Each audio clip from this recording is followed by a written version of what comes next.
7 تا مژده برای کسی که روزه میگیره. رسول ما صلی الله علیه و سلم 7 تا مژده را بیان میکنه، 7 بشارت میده یک شخصی که روزه میگیره. شخصی به خاطر الله متعال تشنگی و گرسنگی را متحمل میشه، این بدون پاداش نیست. اول کسی که روزه میگیره تمام گناهایش بخشیده میشه. رسول ما صلی الله علیه و سلم میفرماید من صام رمضان ایمانا و احتسابا غفر له ما تقدم من ذنبه. شخصی که روزه میگیره از روی ایمان و از روی ثواب، گناهایی که پیش کرده، چه گناه صغیره‌ای که داره، چی 1 تا باشه چی 1000 دانه باشه، کلش بخشیده میشه. دوم، کسی که روزه میگیره برش 2 خوشحالی هست. رسول ما صلی الله علیه و سلم میفرماید للصائم فرحتان، فرحة عند فطره و فرحة عند لقاء ربه. برای شخص روزدار 2 خوشحالی هست، یک خوشحالی زمانی که افطار میکنه و یک خوشحالی زمانی که الله متعال را ملاقات میکنه. یعنی شخصی که روزه میگیره حتما با الله متعال روبرو میشه.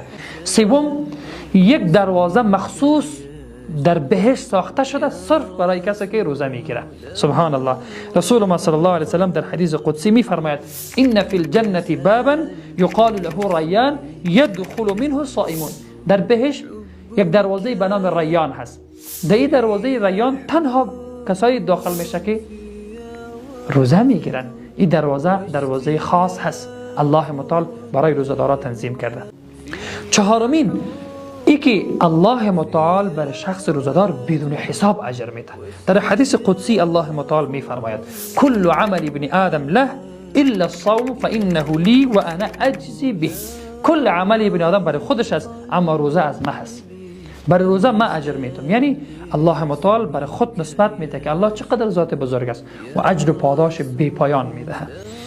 پنجم، دور شدن از آتش جهنم 70 سال. یک کسی که روزه میگیره، رسول الله صلی الله علیه و سلم میفرماید من صام یوما فی سبیل الله بعد الله وجهه عن النار 70 خریفا. کسی که یک روز را به خاطر الله روزه میگیره، الله متعال 70 سال را از آتش جهنم دور میکنه. یعنی بسیار یک مسیر طولانی هست، به معنای هست که هرگز به جهنم نمیره و حتما وارد بهشت میشه. ششمین ویژگی و ششمین فایده، سبحان الله، ششمین فایده، ششمین بشارت و مژده برای شخص روزدار این هست که دعای روزدار رد نمیشه. کسی که روزه میگیره و زمان افطار میرسه، قبل از افطار هر دعایی که بکنه الله متعال قبول میکنه. هفتمین مژده که رسول الله صلی الله علیه و سلم بیان میکنه او این هست که روزدار را در روز قیامت شفاعتش میکنه. رسول الله صلی الله علیه و سلم میفرماید القرآن والصيام يشفعان للعبد يوم القيامه. قرآن و روزه این هر دو در روز قیامت بنده را شفاعت میکنه.